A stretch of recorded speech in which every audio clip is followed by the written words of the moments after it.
Hello বন্ধুরা, চলে আসলাম একটা ভিডিও নিয়ে। দেখো, কিছুদিন আগে ভিডিওতে ছেড়েছিলাম কলমি শাক হয়েছে আমার অ্যাকোরিয়ামে।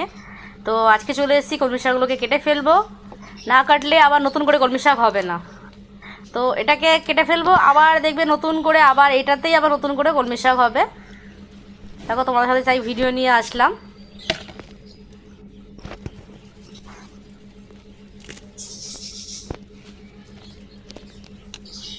দেখতে থাকো ভিডিওটা।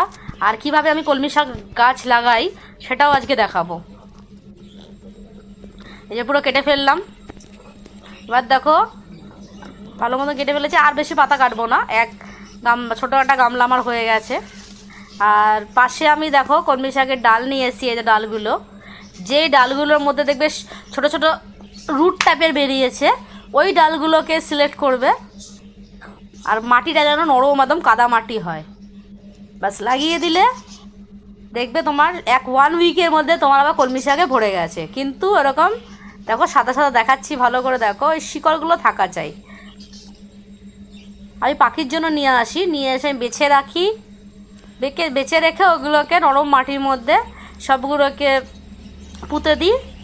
1 উইক বাদে এই যে কেটে দিলাম, আবার 1 উইক পরে তোমাদেরকে আবার ভিডিওতে দেখাবো আবার ভরে গেছে আমার। আর তার মধ্যে সামনে বৃষ্টি আসছে, তো আরও ফাস্ট গ্রোথ হবে।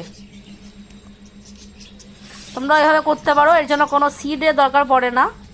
কিন্তু ডালগুলোকে সিলেক্ট করে করে করবে, সব ডাল লাগিয়ে দেবে না, সব ডালে হয় না।